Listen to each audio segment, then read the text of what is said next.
Okay. And each బ్రాంచ్‌కి మీరు ఎంప్లాయీస్‌ని ఎంతమందిని మెయింటైన్ చేస్తారు మ్యామ్? రఫ్‌గా.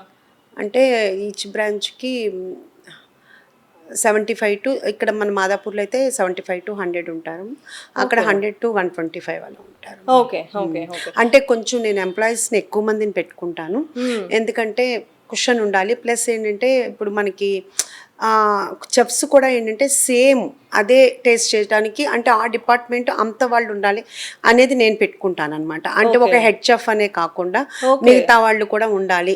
అందుకని ఎందుకంటే ఎవరికి ఎప్పుడు ఒంట్లో బాగోదు, ఎవరు ఎప్పటికి అవసరం అవుతుందో తెలియదు. హ్మ్. ఎవరున్నా లేకపోయినా అందరూ అదే టేస్ట్‌లో చేయాలి అనే ఇదిలో ఎక్కువ మందిని కిచెన్‌లో మాత్రం ఎక్కువ మందిని పెట్టుకుంటుంటాను అనమాట. ఓకే. అలా పెట్టినా అండ్ నిన్న మాదాపూర్‌లో అన్‌ఎక్స్‌పెక్టెడ్‌గా ఇద్దరే ఉండాల్సొచ్చింది. అదే ఓకే. చెప్తున్నా. అంటే హ్మ్. అంతమందిని పెట్టినా హ్మ్. ఉండాలి. సో, నాకు నేనుంటాను కాబట్టి కొంచెం మేనేజ్ చేసేసాం అనుకోమ్మా. ఓకే. అంటే అట్లాంటి ప్రాబ్లమ్స్ కూడా జరుగుతూ ఉంటాయి కాబట్టి నేను మాక్సిమం ఎక్కడైనా గానీ హౌస్ కీపింగ్ అవని, డైనింగ్ అవని అమ్మా, హ్మ్. లేదు అంటే స్టోర్ అవని ప్రతి దాంట్లో కూడా కొంచెం ఎక్కువ మందిని పెట్టుకుంటాను.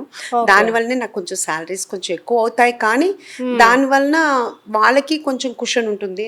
నాకు కొంచెం టెన్షన్ ఎంత చేసినా ఎంతమందిని పెట్టినా టెన్షన్ వేరే. హ్మ్. కాకపోతే ఏంటంటే గబాల్న మళ్ళీ రాలేదంటే ఆ ప్లేస్‌లోకి నేను ఒక్కదాన్ని వెళ్ళలేను కదా! మళ్ళీ ఓకే. ఇబ్బంది అవుతుంది కాబట్టి అందుకని ఏ డిపార్ట్మెంట్‌లో కూడా ఎవరు రాకపోయినా ఒక్కళ్ళైనా ఉంటారనమాట.